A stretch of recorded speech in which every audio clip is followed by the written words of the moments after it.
várias divisões para poder explicar a salvação. Então hoje a gente vai falar sobre a doutrina da depravação, tá? E para isso nós vamos colocar o texto de Romanos, capítulo 3, verso 10 a 18. Esse texto, Paulo está citando, foi citado aqui inclusive pelo presbítero natalício, mas esse texto aqui, Paulo está simplesmente citando o Salmo 14. Então, se você depois quiser dar uma olhada no Salmo 14, Paulo simplesmente está citando o Salmo 14. Então, ele começa aqui: como está escrito. Veja, como está escrito. Escrito aonde? Está lá no Salmo 14.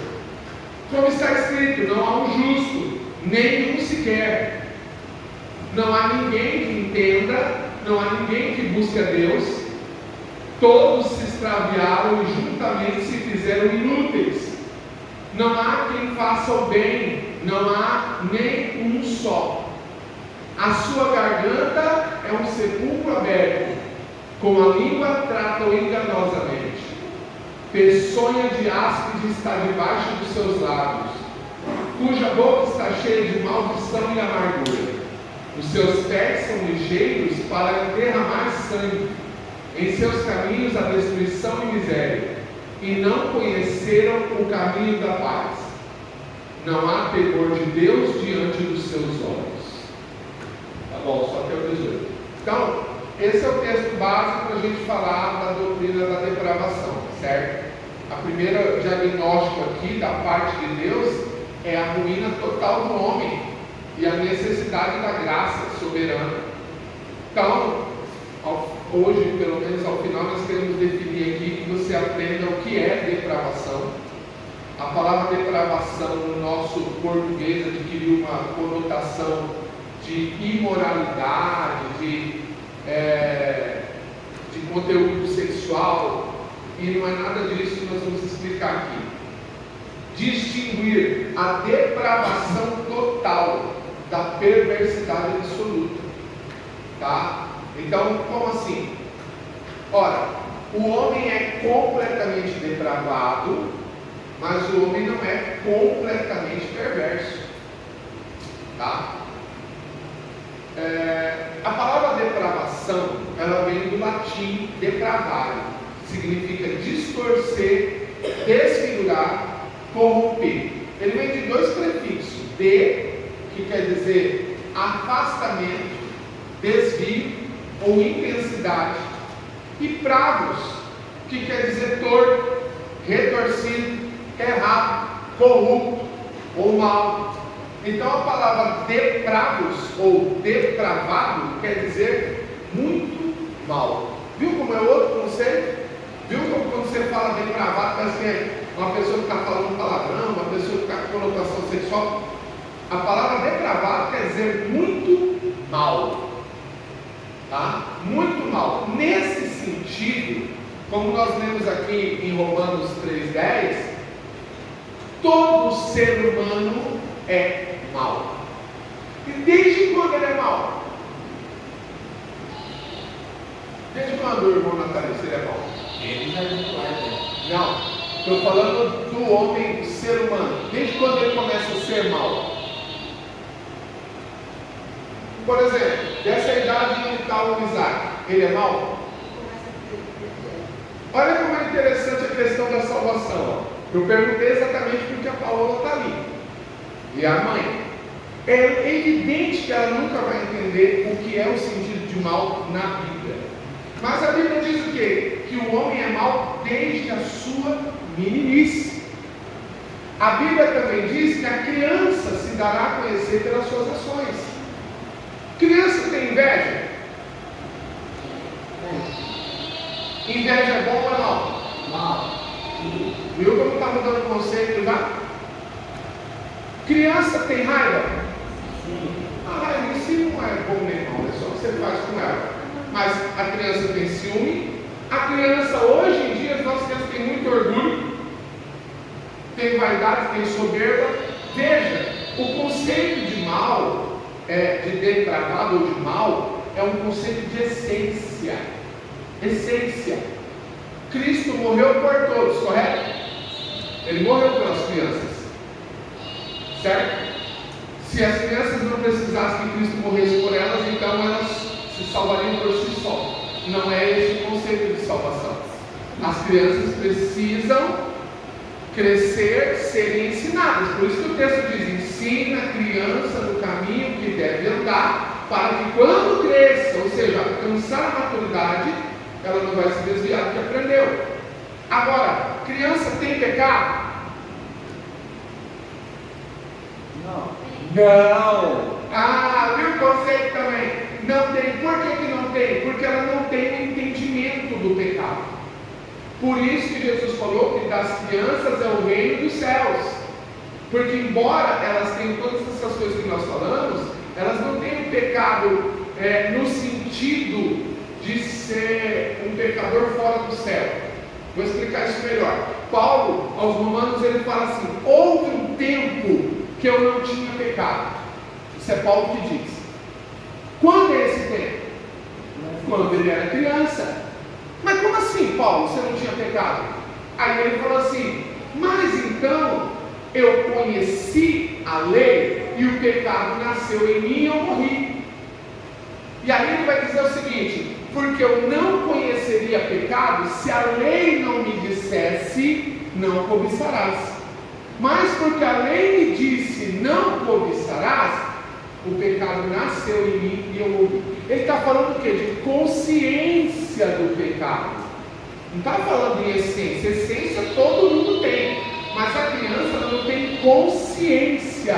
Por isso que quando ela não tem consciência do pecado, a gente não batiza a criança. Nós não batizamos, não é por tradição ou por ritual, é porque não tem sentido. Ela não tem como se arrepender, e ela não tem como se arrepender porque ela não tem noção do que é o pecado, certo? Então, nisso, as crianças, elas estão diferentes de nós. Então, a salvação é fornecida às crianças pela incapacidade de crer. Só as crianças? Não. Toda pessoa que tem incapacidade de crer, ela tem esse tipo de salvação. De quem que eu estou falando? Daquelas pessoas que têm problemas, tá? Que não têm a capacidade de crer. Então, logo, essas pessoas não têm consciência do pecado. Então, elas estão dentro do mesmo aspecto que Paulo falou.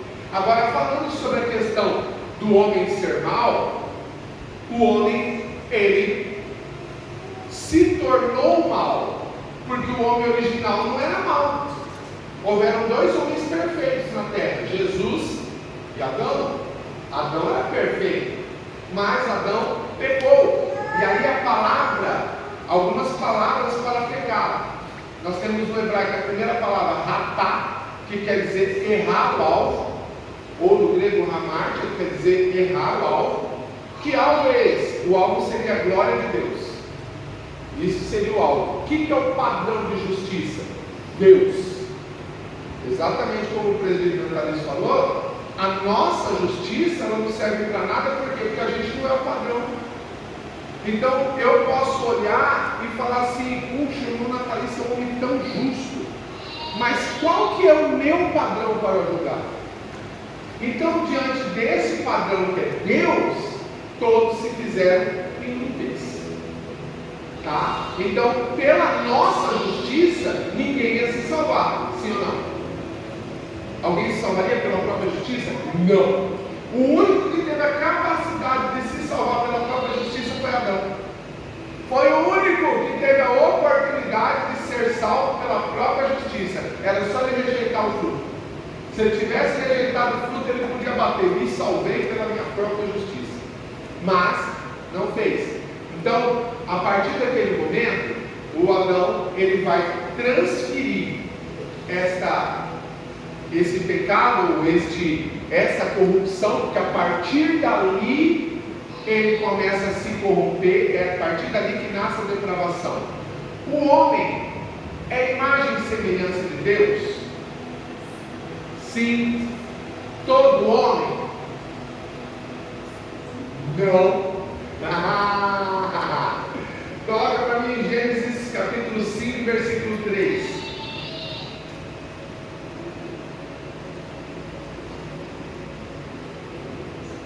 Adão viveu 130 130 anos e gerou um filho à sua semelhança, conforme a sua imagem, e chamou o seu nome Sete. Olha que interessante. Lá em Gênesis 3,15, coloca lá para nós, Gênesis 3,15. O que é isso? 3,15? A imagem e semelhança de Deus, onde que está? Não, peraí. Alguém acha que eu razão o texto aí? Façamos o homem conforme a nossa imagem e semelhança.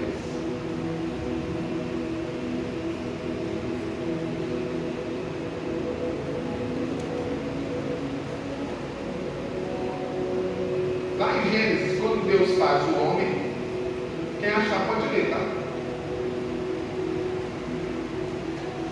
Quando o Deus faz o homem, ele fala o quê? Ele fala, façamos o homem conforme a nossa imagem e conforme a nossa semelhança, certo? Gênesis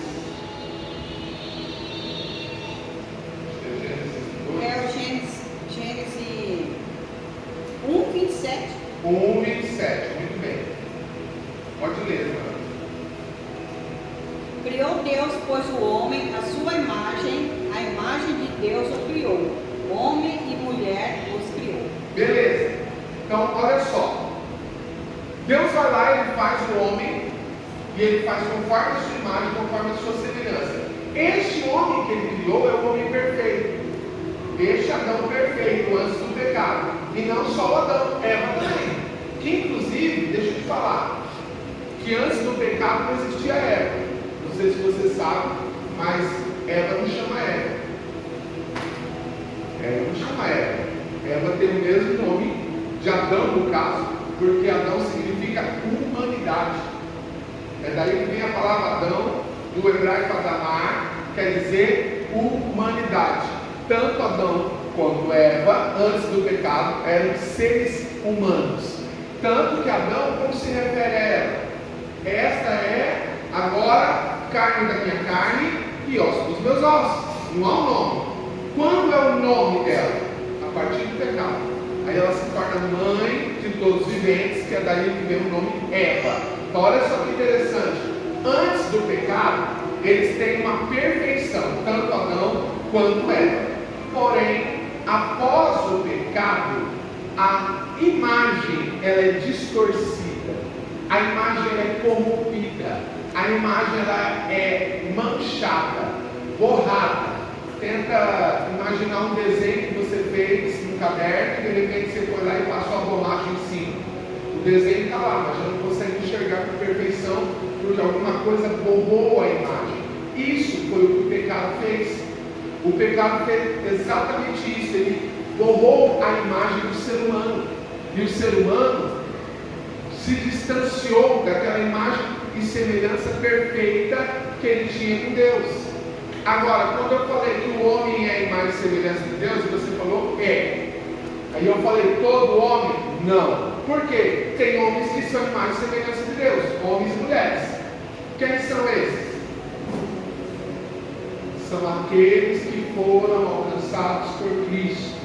Por quê? Porque a imagem de Jesus, que é o segundo Adão, nos vestiu, nos revestiu. Então, quando Deus olha para você, Ele não vê a tua imagem borrada, Ele vê a imagem do Filho refletida em você. Olha que maravilhoso. Ele vê a imagem de Jesus refletida em você. Por isso que Romanos 8:29, põe para nós lá. Romanos 8:29, o que ele vai dizer? Os que antes conheceu, também os predestinou para serem conforme a imagem de seu Filho, a fim de que ele seja o primogênito entre muitos irmãos. Então é baseado nisso que nós separamos aqueles que têm a imagem e semelhança de Deus, daqueles que têm a imagem e semelhança borrada pelo pecado, pela iniquidade. Deus ouve todas as pessoas? Não. Por quê? Porque ele, olha, muito legal, vou aprender muita coisa hoje. Por quê? Coloca para mim, Isaías 59, versículo 1 e 2. Senhor não está encolhida para que não possa salvar, nem seu ouvido é gravado para não poder ouvir. Mas as vossas iniquidades fazem divisões entre vós e o vosso Deus, e os vossos pecados encobrem o seu rosto de vós para que vos não ouça. De novo, Deus pode ouvir todo mundo? Não. Por quê? Porque as iniquidades, os pecados fazem uma parede de separação. Você quer ver? Eu vou provar mais. Um casal, está na Bíblia, Pedro. Ele diz que um casal, se esse casal ele tiver em discordância, Deus não ouve a oração de ninguém dentro da casa. Está lá. Por quê? Porque houve uma inimizade ali dentro, uma discordância ali dentro, levantou-se uma parede. Essa parede impede Deus de ouvir a oração, tá? Então, a primeira palavra que a gente tem aqui para pecado é ratá, significa errar o alvo. No contexto da depravação, ali implica a incapacidade de atingir o padrão. Então, uma pessoa que ela não é salva em Cristo, não conhece Cristo, não anda em Cristo, por melhor e disciplinada que ela seja, ela não vai conseguir alcançar o padrão, porque o padrão é Cristo, o padrão é Deus. Ela pode dar cesta básica, ela pode ser boazinha, ela pode ser educada, mas o padrão é Cristo. Ela não vai conseguir alcançar esse padrão pela própria condição, a própria condição que ela tem por nascimento de pecado impede ela de se aproximar do próprio Deus. O que acontece quando alguém se converte, querido?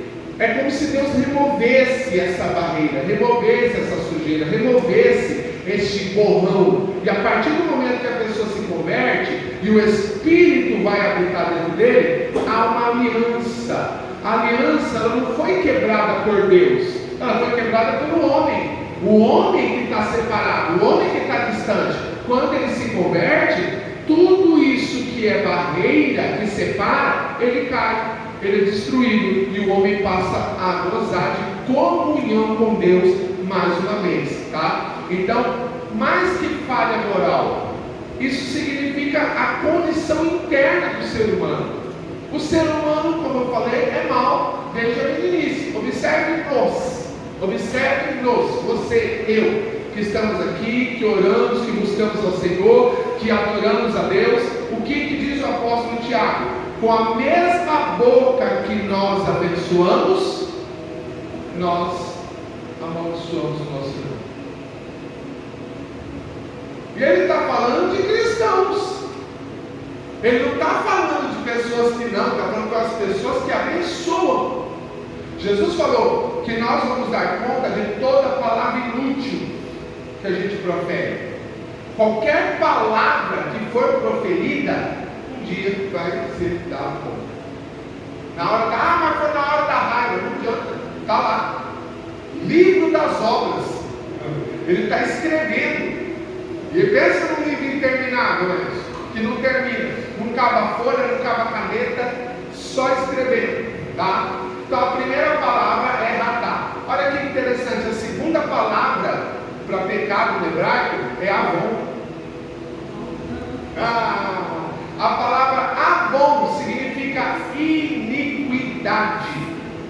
Carrega a ideia de torcer ou curvar. O homem não está apenas quebrado, ele está completamente retorcido. A terceira palavra hebraica é ra, quer dizer mal, frequentemente usada em Gênesis 6:5, descrevendo que a inclinação dos pensamentos do homem são más continuamente. A nossa mente é uma mente tão afetada pelo pecado que a gente consegue pensar maldade num ambiente de adoração. A gente consegue pensar maldade na hora que está pregando, inclusive. É uma guerra, você fica guerreando, fica lutando. Você pensa em vaidade, você pensa em soberba, você pensa em orgulho, você pensa num monte de situação, porque a gente não consegue controlar a mente. A nossa mente, ela é uma mente fragilizada. Por isso que quando a gente fala em céu, por exemplo, vou pegar um Enzo aqui, que é um jovem já batizado. usado. Quando fala em céu, quando você pensa em no céu, Enzo, você pensa em alguma coisa que você vai sentir falta? O quê? Pode falar algo para ouvir, tá? Da sua mãe? Olha aí que interessante.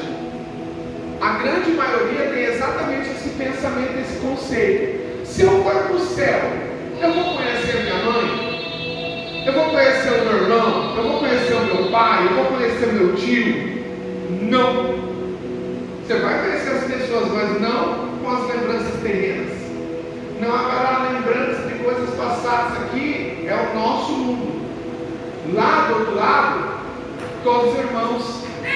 O nosso conhecimento é o conhecimento espiritual. Agora, por que aqui é tão difícil de entender isso? Porque a nossa mente é carnal.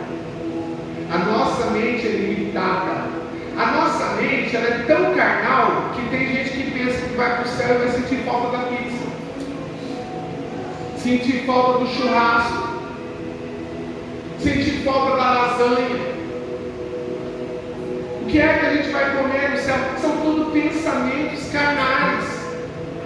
No céu não tem alimentação, que não haverá fome. Não tem momento de beber a água, que não haverá sede.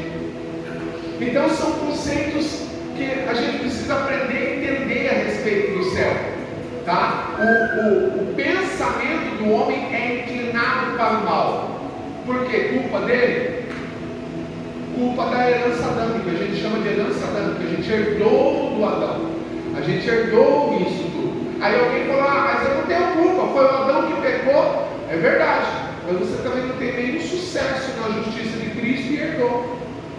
Então a diferença de Adão é que ele passou a semente. Cristo, com um ato de justiça, justificou a todos.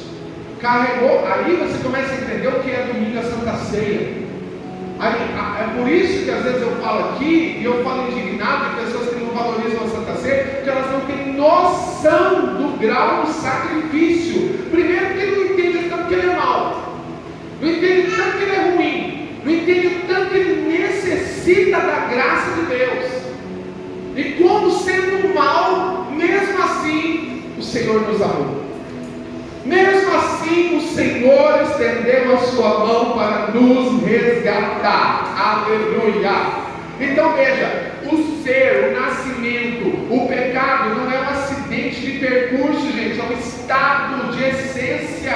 Após a queda do homem, o homem não apenas comete pecado, ele é pecador por natureza. Vou explicar. Você não é pecador, eu não sou pecador porque eu cometi o que você cometeu pecado. É o contrário, a gente comete pecado porque é pecador. A gente não sabe fazer nada na vida além do pecado. O nosso acidente é quando a gente não peca. Meu Deus do céu, arrancando todo o orgulho do coração agora. A nossa essência é de pecado.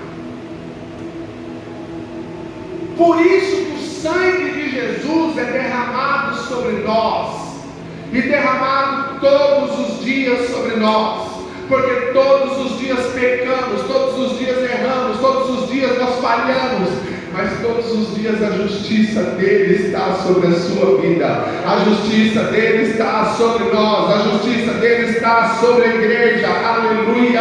Este é o valor do sangue de Jesus. Oh, glória a Deus!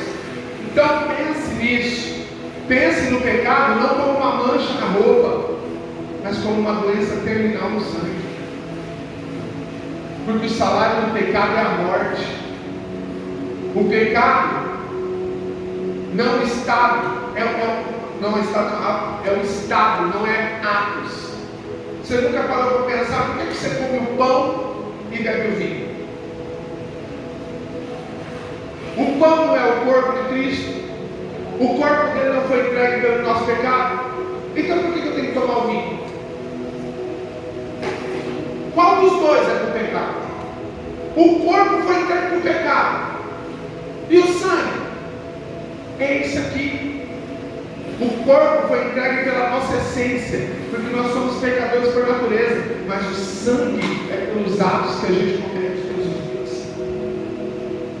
Então eu tomo o pão, então eu posso me aproximar dele. O que antes não podia acontecer lá no Antigo Testamento, quando apenas uma vez por ano o sumo sacerdote entrava dentro do Santo dos Santos para oferecer o sacrifício pela nação, e depois que ele oferecia o sacrifício tinha que esperar ver a fumaça subir, e se ela subia reta, significava que Deus tinha aceitado o sacrifício. E esse sumo sacerdote também corria o risco de morrer lá dentro. Por isso que ele entrava dentro do Santo dos Santos com sinos que estavam nas suas vestes, porque se ele morresse lá dentro, as pessoas iam saber pelo barulho e por tudo que estava acontecendo lá, porque o sumo sacerdote também era pecador.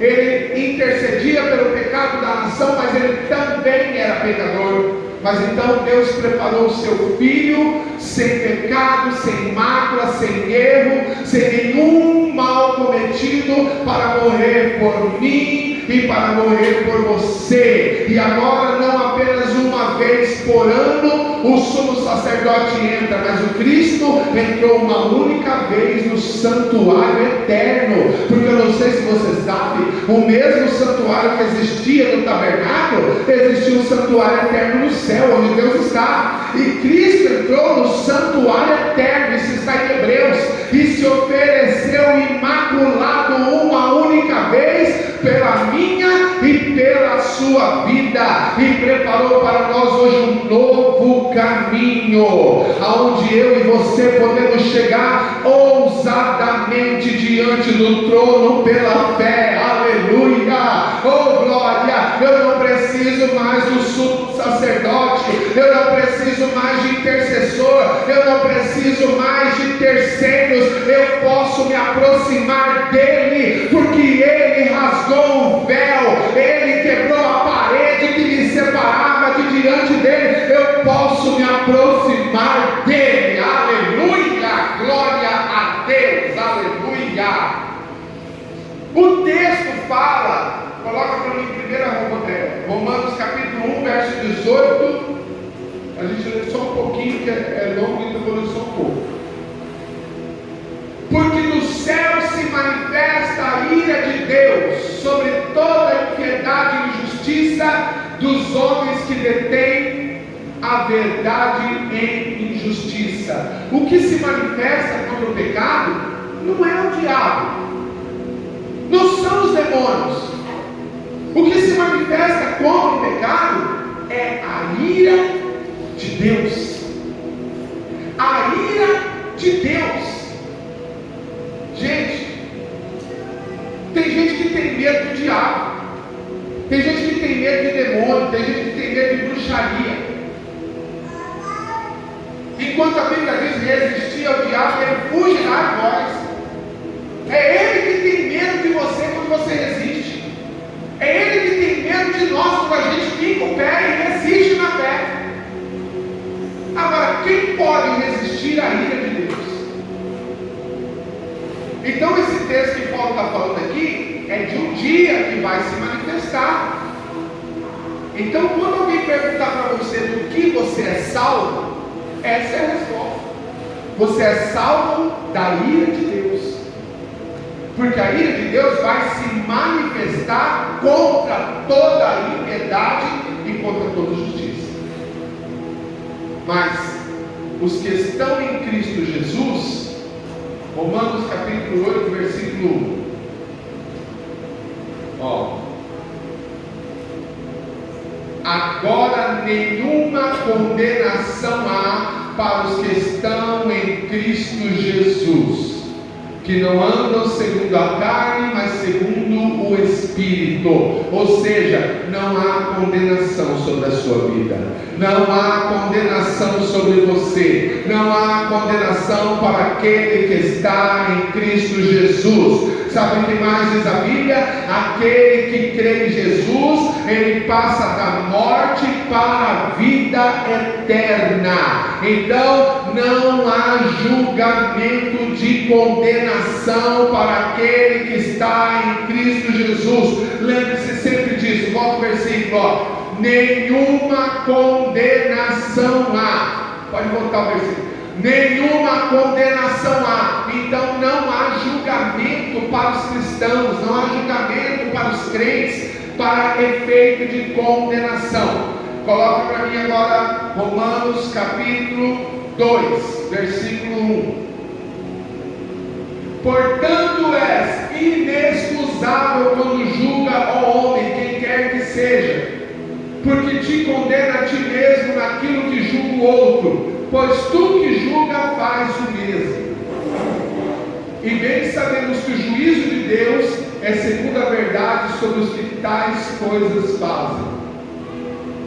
E tu, ó homem, que julga os que fazem tais coisas, cuida que, fazendo-as tu, escaparás ao juízo de Deus? Ou despreza as tuas riquezas da integridade, paciência, longanimidade, ignorando que a benignidade de Deus te leva ao arrependimento? Tá bom, até aí que o texto é grande, você pode ler em casa, Romanos capítulo 2. Aqui ele está falando de que os judeus em dado momento se consideravam melhores do que os gentios. Achavam porque eles tinham uma aliança, porque eles tinham uma promessa de Abraão, Isaac e Jacó, que eles estavam acima. E aqui Paulo está dizendo para eles que do mesmo jeito que eles estavam condenando os gentios, eles estavam sendo condenados. Coloca agora Romanos capítulo 13, verso 9. Porque somos nós mais excelentes? De maneira nenhuma. Porque já antes demonstramos que tanto judeu como grego, todos estão debaixo do pecado. Como está escrito, não há um justo nenhum sequer. Ou seja, até a cruz, até a vida de Jesus, os judeus eles estavam como se eles fossem os privilegiados. Até hoje tem gente que não entende e acha que judeu é privilegiado. Até hoje tem gente que acha que por ser judeu vai ser salvo. Mas nem aqui na Bíblia não está isso. Porque até a vinda de Jesus, os judeus achavam que eles desfrutavam de uma posição privilegiada diante de Deus. Então o Senhor foi lá e mostrou que todos estavam debaixo do mesmo pecado. Que todos eles necessitavam da misericórdia.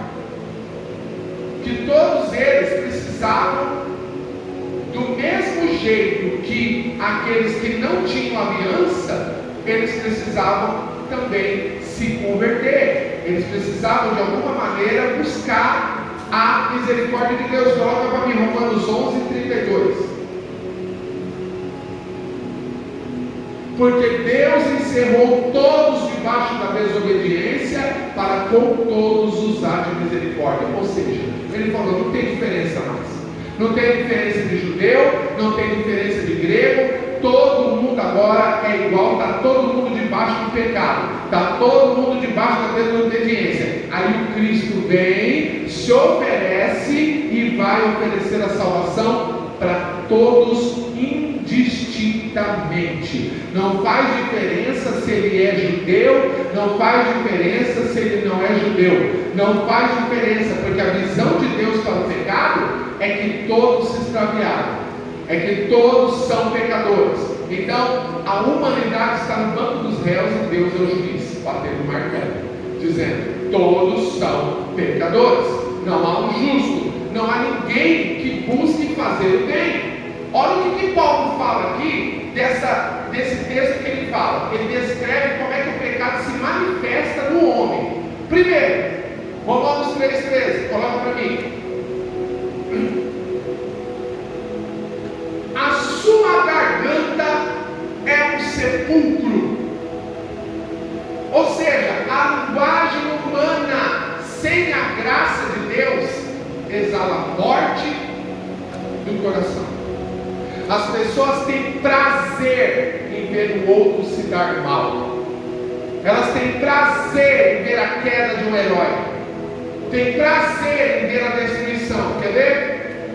Você já viu uma multidão ao redor de um prédio sendo construído?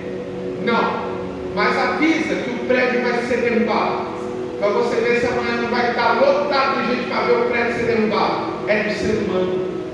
É do ser humano. E você vê hoje na internet que as pessoas se escondem atrás de perfil, não precisa mostrar a cara nem nada. A maldade que exala das palavras dessas pessoas. Elas pedem a morte, elas clamam o sangue. O sangue não é de Jesus, não. Elas clamam o sangue da vida da pessoa. Elas exalam o ódio. E isso é a maior referência de pessoas que não têm uma vida com Deus. Coloca para mim Romanos 3,15. Você está aí, 3,15. Os seus pés são ligeiros para derramar sangue. A inclinação social é para bagunça. As pessoas não querem organização, não querem paz, não querem o bem-estar, elas querem a bagunça. Elas querem a bagunça, tá? Elas querem o caos. Por fim, olhos. Romanos 3,18. Não há temor de Deus diante dos seus olhos. A raiz de toda depravação é a ausência do temor. Por isso que o princípio da sabedoria é o temor. O princípio da sabedoria é o temor. O princípio de toda depravação é a ausência do temor. Ou seja, a tentativa de autonomia. Deus não manda na minha vida. Eu faço o que eu quero. Eu vivo como eu quero. Eu me comporto como eu quero. Deus não existe. E se Ele existir, Ele me ama do jeito que eu sou. Então as pessoas não querem o Deus da Bíblia. Elas querem criar um Deus que concorde com as suas ações, com os seus comportamentos, com as suas verdades. Conclusão: a humanidade está condenada. Essa é a conclusão desse texto. A humanidade está condenada. Como Cristo nos encontrou? Efésios capítulo 2, verso 1. Olha como nós estávamos. Vos vivificou, estando vós mortos em ofensas e pecados, em que no outro tempo andaste segundo o curso deste mundo, segundo o príncipe da potestade do ar, do Espírito que agora opera nos filhos da desobediência, entre os quais todos nós também antes andávamos nos desejos da nossa carne, fazendo a vontade da carne e dos pensamentos, e éramos por natureza filhos da ira, como os outros também. Está vendo? Você achava que todo mundo era filho de Deus. Achava que todo mundo era filho de Deus. Aqui tem filho da ira, filho da desobediência e filho das trevas, da potestade do ar, para não falar filho do diabo. É o que está ali. Por quê?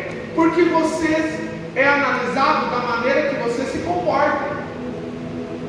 Quando lá no Antigo Testamento os filhos de Eli, Hofni e Finéias, eles começaram a se prostituir dentro do templo, roubar a oferta, eles foram chamados filhos de Belial. Eles eram literalmente filhos de Belial? Não, mas eles se comportavam como filhos de Belial. Então Paulo está dizendo aqui que nós andávamos segundo o desejo da nossa carne, nós andávamos segundo a nossa própria vontade, e nós éramos por natureza filhos da desobediência. Havia em nós o quê? Uma incapacidade de poder salvar a si mesmo. É como um cadáver no fundo do poço. Ele não precisa de uma corda, ele precisa de ressurreição. A pergunta é: alguém pode se salvar? Não. Está claro. Isso está muito claro, porque a depravação, ela explica exatamente isso. Não existe um livre-arbítrio no sentido de escolher Deus. O que a gente fala que você aceita Jesus é coisa nossa. Porque se Deus não operar uma regeneração no coração do homem, ele não tem capacidade de levantar sua mão. Quando alguém levanta a mão para entregar a vida para Cristo, Deus, de alguma maneira maravilhosa, já operou no coração dele lá. Quando ele chegou aqui, o milagre já aconteceu lá. Porque o homem não se salva porque ele quer salvar. O homem só se salva porque Deus quer salvar. É Deus que salva, é Deus que vai atrás, é Deus que se revela, é Deus que se manifesta. O homem não tem capacidade nenhuma. Quer outra ilustração? Parábola do bom samaritano. O samaritano que passa e vê o judeu que foi espancado na rua que descia. Foi espancado por dois ladrões salteadores e aquele judeu ficou como morto. O que fez o samaritano? Ele pegou aquele judeu, colocou em cima do cavalo, levou da hotelaria, curou as suas feridas e levou lá. O judeu pode fazer alguma coisa? Não. Ele precisou que alguém viesse e levasse ele para ser resgatado. Quer mais? Isaías capítulo 61. Coloca para mim aí. Versículo 1. O Espírito do Senhor Jeová está sobre mim, porque ungiu para pregar boas novas aos mansos, enviou-me a restaurar os contritos de coração e proclamar liberdade aos cativos e abertura da prisão aos presos, a pregoar o ano aceitável do Senhor, o dia da vingança do nosso Deus, e consolar todos os tristes, ordenar acerca dos tristes de Sião que se dê ornamento por cinza, óleo de gozo por tristeza, veste de louvor por espírito angustiado, a fim de que se chamem árvores de justiça. Olha só, o texto diz que ele veio para libertar os cativos. Se ele veio para libertar os cativos, está claro que o cativo não consegue se libertar sozinho. Por isso que a religião espírita é uma religião equivocada, porque ela ensina que você vai se elevando. Cada vez que você renasce, o seu espírito fica mais elevado, até chegar uma hora que você renasceu tantas vezes que você alcançou a luz. Enquanto a Bíblia diz que ele veio para libertar os cativos, ou seja, o cativo não tem condição de fazer nada por ele. É cativo no pecado, é cativo na dor, é cativo na droga, é cativo na bebida, é cativo no palavrão, é cativo no pecado, é cativo nos dramas emocionais, é cativo na depressão, é cativo na desobediência, mas ele veio para libertar os cativos, glória a Deus.